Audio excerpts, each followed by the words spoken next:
Hey guys, welcome to this video. So in this one, we will be talking about all the reasons why your instruments, your VSTs are not blending together. So the number one reason, of course, is volume, but that's kind of an obvious one. If something is too loud, it's going to stick out and it's not going to blend with the rest of the orchestra. So watch your volume first. But of course, there are way more reasons why things might not blend. So let's talk about the interesting ones. So the second one would be tone. So if the tone, especially between the same family of instruments, if the tone is too different, then you might have an instrument that sticks out and just doesn't blend. So that might happen between different libraries. If you got a more dark library and a brighter one, and there is just really too much of a difference, and like you're not layering, correctly, and something that's too bright just sticks out too much, then it might appear much closer, much more like close to your ears because more treble means more proximity. That's how physics works. So if you get an instrument that's too sharp, it might just feel too close and lose the depth of the orchestra, no matter how much reverb you add to compensate, because it's just too bright to begin with. So let me play you an example here. We got a bunch of nice string ensembles here, and solo as well, but we got a nice bunch of strings.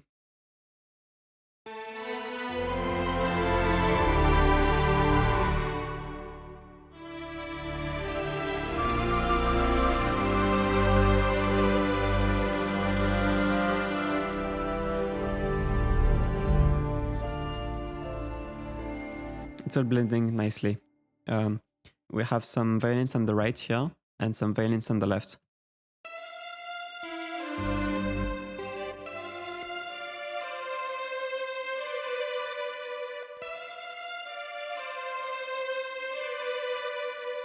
They blend, right?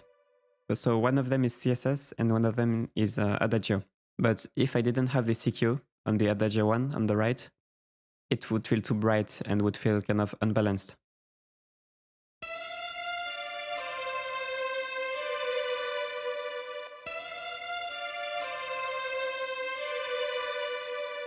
See how suddenly the one on the left feels more far away and the one on the right just feels too close? So that's a good example of VSTs not blending together because the tone is too different. See, now it's the same distance again. If we make it even worse with more treble,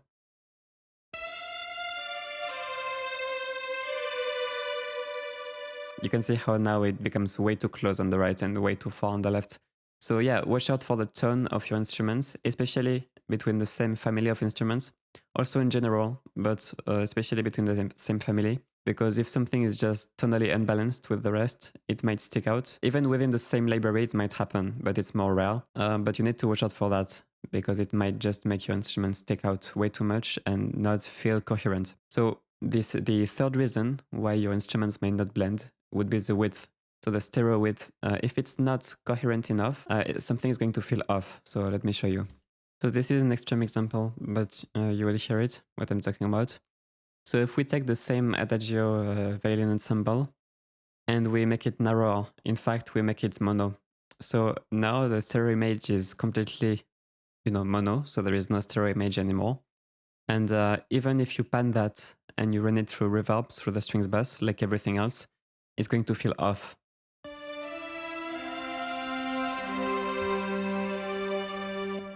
You can hear that you feel like the violin is coming from like a very specific direction, just one direction, whereas on the left it's more like a pie chart, like it's coming from a bunch of different directions, So because of this, if the width is too different, it could be too narrow or too wide compared to another library. Then it's going to feel like it's coming from a different space and it's going to feel weird. So luckily, Adagio was pretty similar with CSS, so the width felt good. But check this out if I narrow it. Keep in mind, I'm panning, so it feels the opposite. So all I'm changing is really just the width.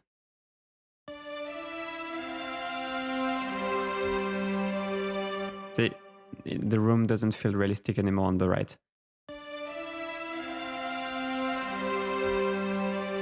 But the same thing, if you have a library which is too wide, for example, the arc, Metropolis arc, it can be too wide, then it might feel not coherent with CSS, for example.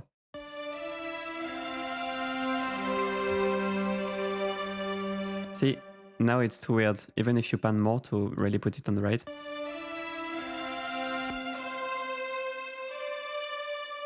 now it feels off. It feels weird, like it's coming from like a huge angle. It's also coming a little bit from the left because it's just so spread. And the spread also creates more of a 2D feel, an unrealistic feel. So the width will also, change how you perceive the instruments. So try to wear headphones for that. It's a good idea to wear headphones or speakers in a good room, but try to focus on the width you're getting from your libraries.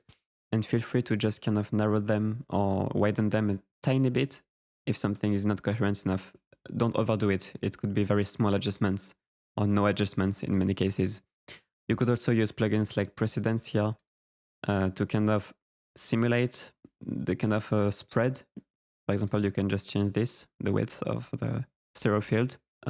These tools take a bit of time to learn, but they can help you really fine-tune the width of every individual instrument to make it more coherent across many libraries. But yeah, even a simple stereo imager can help you kind of fine-tune the stereo width just to get kind of a more similar feel if you feel like something is not blending because of that. So be very careful with stereo enhancers because it's mostly just a few percent to fine-tune the width, slightly narrower or slightly wider, but it can be very destructive.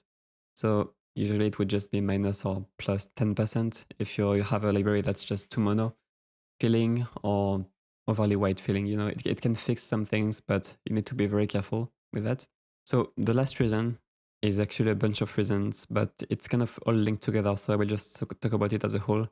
It would be the mic positions / early reflections / reverb. And all of this can participate to some degree to the previous problems we mentioned. So for example, too much close mic will give too much of a close proximity, which might give too much treble. Also too much too much high treble detail. And too much close mic could also mean you don't have enough early reflections because then you don't get enough reflections from the room. And if you don't get these reflections from the room, then you might get a sound that's too mono and also not wide enough. So it could also not blend in the stereo field because of that. But that could just be a matter of mic positions, not just widening it, because if it's already mono, you're not going to widen anything. Stereo wideners are for stuff that's already stereo, but the field is just not perfectly right, if that makes sense. So for example, here is the phrase, this phrase of violins.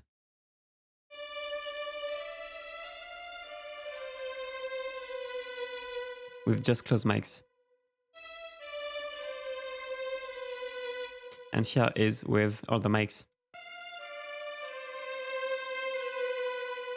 So we got a softer tone, we got a better width, we got a better reverb.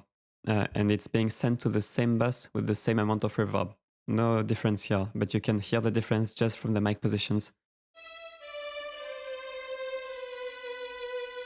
So now, if you have a library that just sounds like that and that it's just not blending because you don't have the necessary kind of room in that library, it just wasn't recorded the same way, there are several things you can do to kind of help alleviate for that problem. So the first thing you could do to help a library that's too dry, too close, blend better, is just add more reverb. So this is already sending to the bus and the bus is already being sent to this reverb. But you could take that track and just send it as well to the same one. So you're just adding more of the same reverb basically.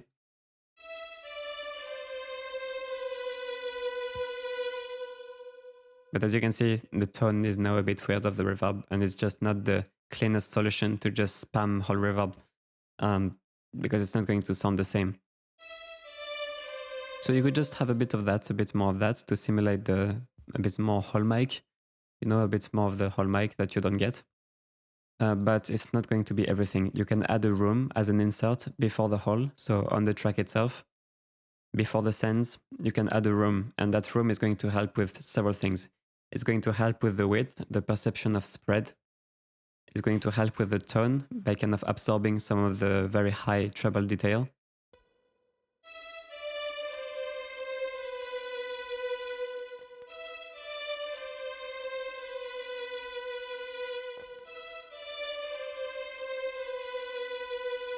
Let's hear it without the reverb.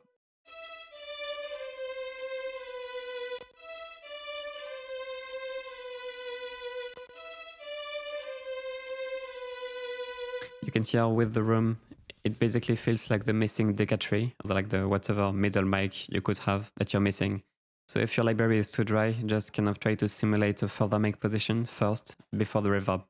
And that will help with blending the instrument in. But yeah, of course, if you can go back into your mic positions and just fix it there, it's even better because it's a less patchworky solution if you can use the recordings of the library. So yeah, so every time you have something that's not blending, just think about all this. Last little example, that solo violin here.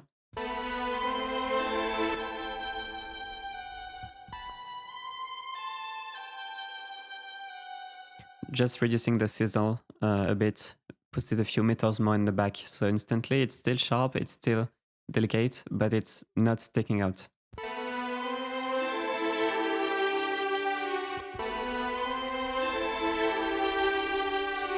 It's subtle, and in some cases you might want the sharp one, but if you're going for the big blendy sound, you don't.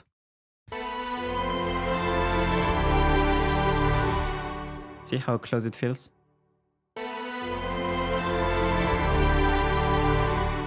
Now it's better, but I did raise it, so the default volume was like something like that. So yeah, just balance your tone, your volume, your width and everything will be okay. Alright guys, I hope you liked this video, and yeah, I will see you in the next one. Cheers!